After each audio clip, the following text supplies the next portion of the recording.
नमस्कार और स्वागत है हमारे आज के सेशन में। जरा सोचिए, क्या ऐसा हो सकता है कि आप 1 घंटे में उतना काम निपटा लें जितना ज्यादातर लोग शायद पूरे दिन में करते हैं? और क्या हो अगर फोकस मतलब ध्यान लगाने की ताकत कोई ऐसी चीज ना हो जिसके साथ आप पैदा होते हैं, बल्कि एक सुपर पावर हो जिसे आप ट्रेनिंग से हासिल कर सकते हैं। आज हम ए सुमन की किताब master the art of focus की गहराइयों में उतरेंगे, समझने की कोशिश करेंगे कि इस सुपर पावर को अनलॉक कैसे किया जाए। बिल्कुल। और ये सिर्फ एक और प्रोडक्टिविटी हैक वाली किताब नहीं है। ये वाकई में मुझे लगता है आज की दुनिया का सबसे कीमती स्किल फोकस, उसको साधने का एक प्रैक्टिकल गाइड है, एक नक्शा कह सकते हैं। हाँ, एक नक्शा। तो हमारा मिशन आज साफ है, इस किताब से वो ठोस प्रैक्टिकल तरीके निकालना जिन्हें हम अपनी जिंदगी में उतार सकें। ऐसे तरीके जो साइंस पर आधारित हों, पुराने ज्ञान पर टिके हों और जिन्हें रोजमर्रा की आदतों में ढालना आसान हो। हाँ, और ये भी समझना कि मल्टीटास्किंग के जाल से कैसे निकलें, दिमाग को कैसे ट्रेन करें और कैसे पूरी क्लैरिटी के साथ वो जो डीप वर्क जोन कहते हैं ना, उसमें कैसे कदम रखें। तो चलिए शुरू करते हैं। इस किताब के जो सबसे दमदार हिस्से हैं उन पर बात करते हैं। पहला सवाल तो यही उठता है, फोकस इतना जरूरी है क्यों? कभी आपने सोचा है कि कुछ लोग कितनी आसानी से आगे बढ़ते जाते हैं और वहीं कुछ लोग वो बस जैसे गोल गोल घूमते रहते हैं, व्यस्त दिखते हैं पर पहुंचते कहीं नहीं। हाँ, ये बहुत कॉमन एक्सपीरियंस है। सुमन इसे एक बड़े अच्छे उदाहरण से समझाते हैं। वो कहते हैं कि सूरज की किरणें जब फैली होती हैं तो वो बस त्वचा को हल्की सी गर्माहट देती हैं, पर उन्हीं किरणों को अगर आप एक मैग्नीफाइंग ग्लास से एक बिंदु पर फोकस करें तो वो कागज में आग लगा सकती हैं। बिल्कुल एग्जैक्टली। हमारी दिमागी ऊर्जा का भी बिल्कुल यही हिसाब है। बिखरी हुई ऊर्जा वो बस आपको व्यस्त महसूस कराती है। ऐसा लगता है कि हाँ भाई बहुत कुछ कर रहे हैं, पर नतीजा कुछ खास नहीं। बिजी बट स्टक वाली फीलिंग है ना?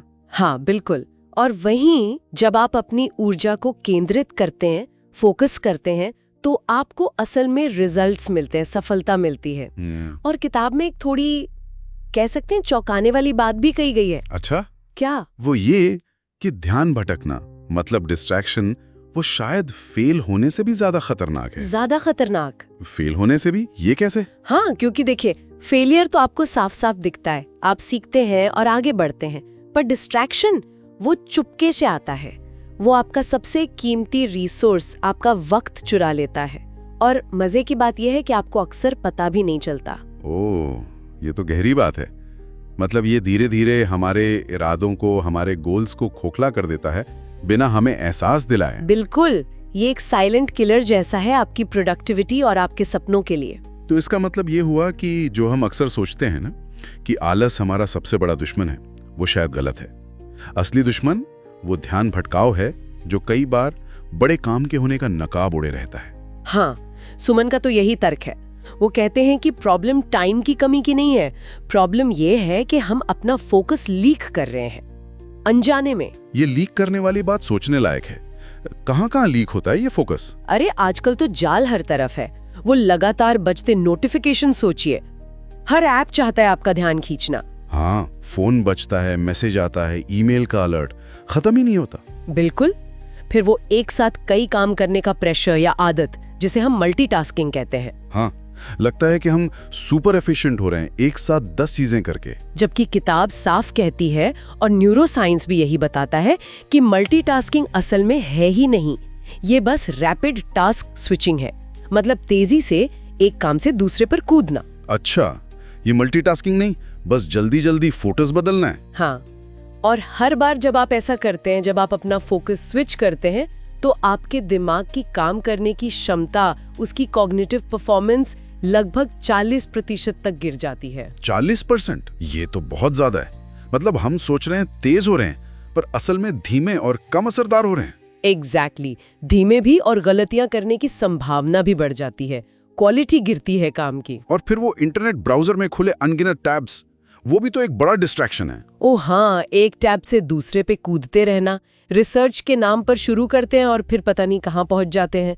ये सब मिलकर हमारे फोकस को बिखेर देते हैं। तो ये तो हुई प्रॉब्लम की बात। ध्यान भटक रहा है, मल्टीटास्किंग धोखा है, पर सल्यूशन क्या है? क्या कोई ऐसी कोई जादुई गोली है जिससे फोकस बढ़ जाए, तनाव कम हो जाए, दिमाग एकदम शार्प हो जाए? जादुई गोली तो नहीं, पर किताब कहती है कि एक बहुत पावरफुल टूल है हमारे पास, और वो 100% नेचुरल है। अच्छा, और वो क्या है? उसे हम ध्यान या मेडिटेशन कहते हैं। मेडिटेशन, हाँ, सुना तो बहुत है इसके बारे में, पर कई लोगों को लगता है कि ये बहुत मुश्किल है या सिर्फ साधु संतों के लिए है। यहीं पर किताब एक बहुत खूबसूरत काम करती है।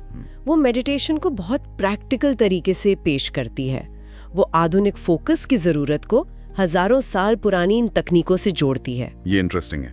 तो मेडिटेशन का मतलब घंटों पत्थर बन के बैठना नहीं है? बिल्कुल नहीं।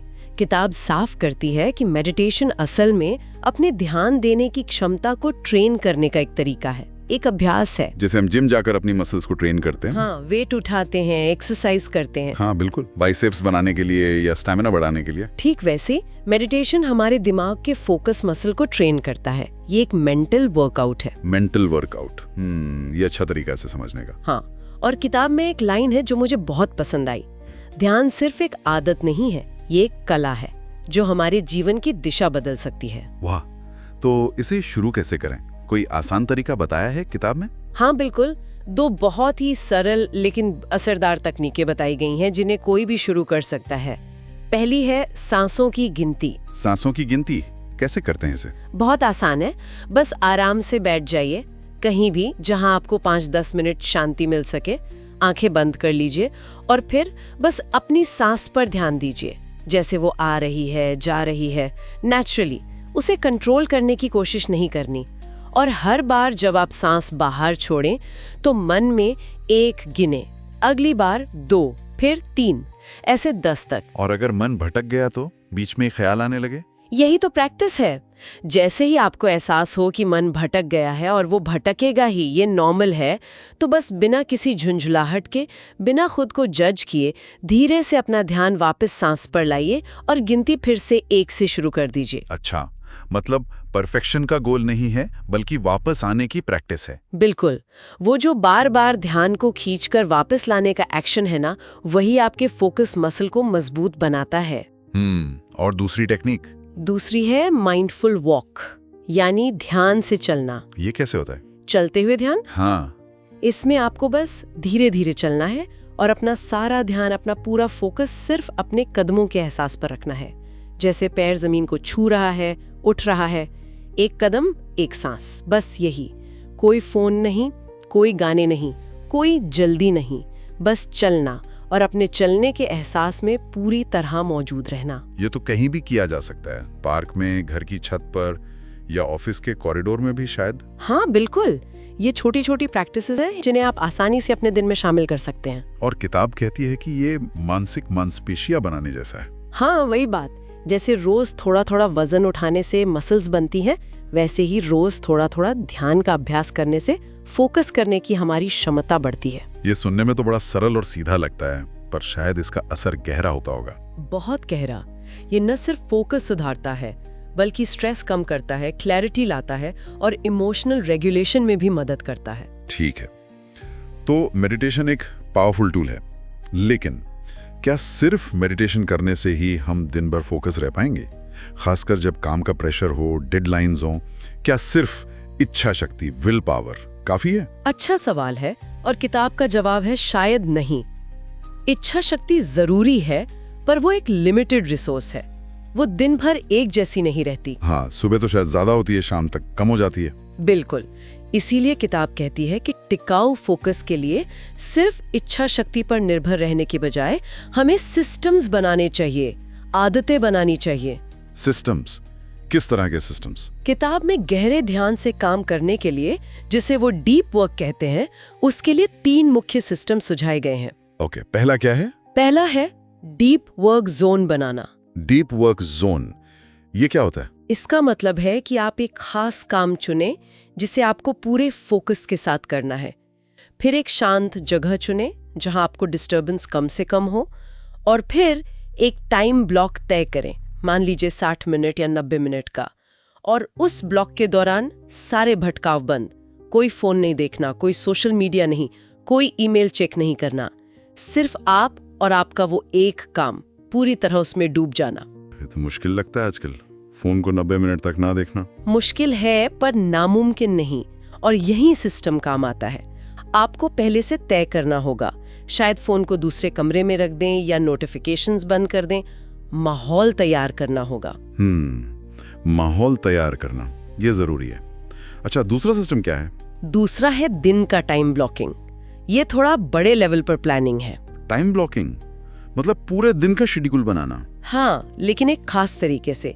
आपको पहचानना है कि दिन का कौन सा समय ऐसा है जब आपका फोकस, आपकी एनर्जी सबसे ज्यादा होती है।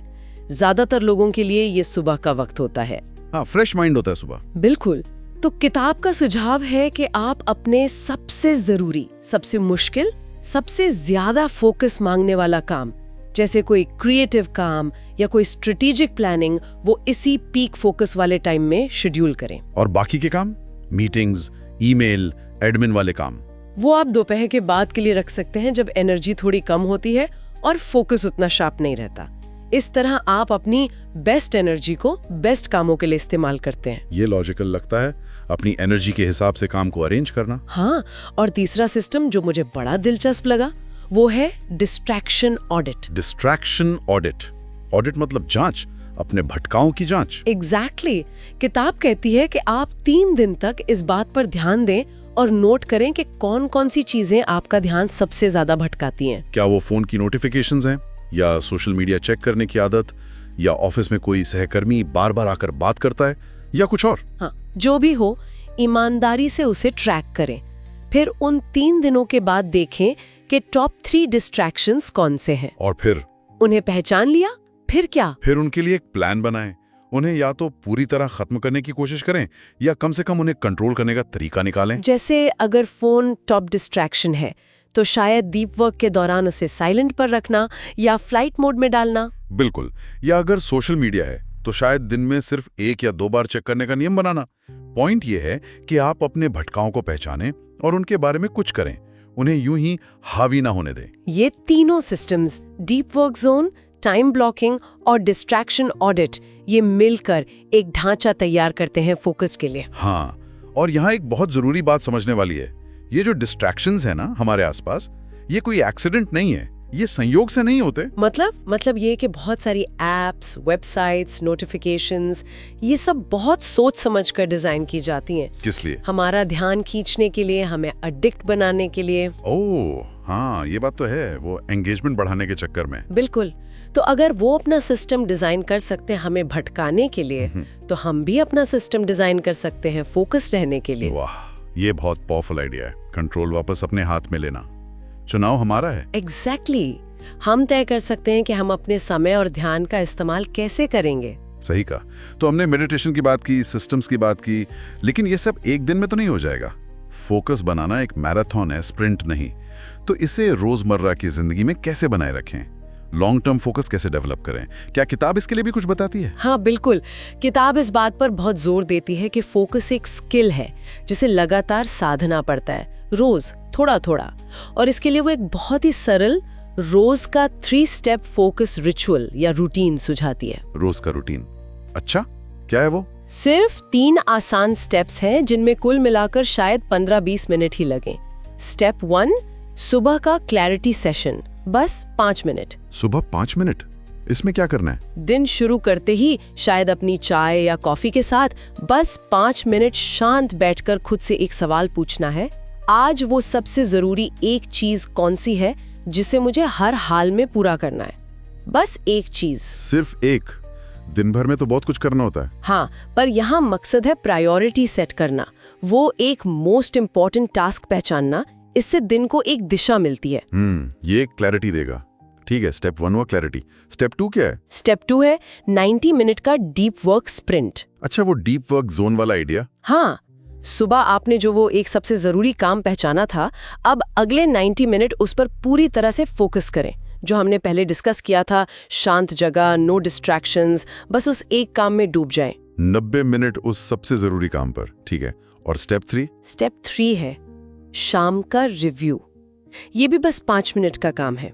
शाम को 5 मिनट? इसमें क्या? दिन के आखिर में, सोने से पहले या काम खत्म करते वक्त बस 5 मिनट रुककर सोचें, आज मेरा फोकस कैसा रहा। क्या मैं उस एक जरूरी काम पर ध्यान लगा पाया? कहाँ मेरा ध्यान भटका? क्या अच्छा हुआ, क्या बेहतर हो सकता था? ये तो एक तरह का सेल्फ रिफ्लेक्शन हुआ, दिन का हिसाब किताब। बिल्कुल। इससे आपको पता चलता है कि आप कहाँ खड़े हैं और अगले दिन आप क्या सुधार कर सकते हैं। ये रोज की छोटी सी प्रोग्रेस रिपोर्ट जैसी है। 5 मिनट सुबह clarity, 90 minute deep work, 5 minute शाम को रिव्यू। ये तो सच में करने लायक लगता है। हाँ, और ये रोज करने से धीरे धीरे फोकस एक आदत बन जाती है, एक नेचुरल स्टेट बन जाता है। और किताब में एक बात बहुत अच्छी कही गई है जो शायद इस पूरे डिस्कशन का सार है। कौन सी बात? वो कहते हैं तरक्की ज्यादा काम करने में नहीं है, तरक्की इस बात में है कि जो सबसे जरूरी है उसे पूरे ध्यान से किया जाए। बिल्कुल सही। क्वालिटी ओवर क्वांटिटी, गहराई फैलाव से ज्यादा जरूरी है। तो आज की इस पूरी बातचीत को अगर समेटें तो क्या मुख्य बातें निकल कर आती हैं? मेरे ख्याल से सबसे पहली बात तो यही कि फोकस कोई फिक्स्ड चीज नहीं है। ये एक सुपर पावर है जिसे सीखा जा सकता है, ट्रेन किया जा सकता है। हाँ, ये उम्मीद जगाता है। दूसरी बात, मल्टीटास्किंग एक मिथक है, एक धोखा है। असल चीज है डीप वर्क, एक समय में एक काम पर गहरा ध्यान। बिल्कुल। तीसरा, ध्यान और माइंडफुलनेस सिर्फ आध्यात्मिक चीजें नहीं है, ये हमारे दिमाग के लिए रोज की कसरत है, मेंटल जिम। सही। और चौथा, सिर्फ इच्छा शक्ति के भरोसे ना रहें, फोकस बनाए रखने के लिए सिस्टम्स बनाएं, deep work zone, time blocking, distraction audit जैसे। हाँ, सिस्टम्स इच्छा शक्ति को सपोर्ट करते हैं, उसे टिकाऊ बनाते हैं। और आखिर में सबसे जरूरी, निरंतरता। Consistency is king. रोज थोड़ा थोड़ा अभ्यास ही लंबे समय में बड़ा फर्क लाता है। बहुत बढ़िया। ये सारे पॉइंट्स बहुत प्रैक्टिकल हैं। और चलते चलते एक सवाल शायद हम अपने सुनने वालों के लिए छोड़ सकते हैं, सोचने के लिए। हाँ जरूर, क्या सवाल है? सवाल ये है कि क्या हम अपनी जिंदगी को बस यूं ही स्क्रीन्स पर स्क्रॉल करते हुए, भटकावों में बहते हुए गुजार देना चाहते हैं, या फिर हम उसे इरादे से, सोच समझकर एक शक्ल देना चाहते हैं, अपने लक्ष्यों की तरफ बढ़ना चाहते हैं? गहरा सवाल है। और अगर हम दूसरा रास्ता चुनते हैं तो फोकस का अभ्यास, रोजमर्रा की जिंदगी में ध्यान को साधना, ये सफर में हमारा पहला और शायद सबसे जरूरी कदम कैसे बन सकता है? ये सोचने वाली बात है। अपनी जिंदगी को डिजाइन करना बजाय इसके कि वो बस होती चली जाए, और फोकस शायद उस डिजाइन का सबसे पहला टूल है। बिल्कुल।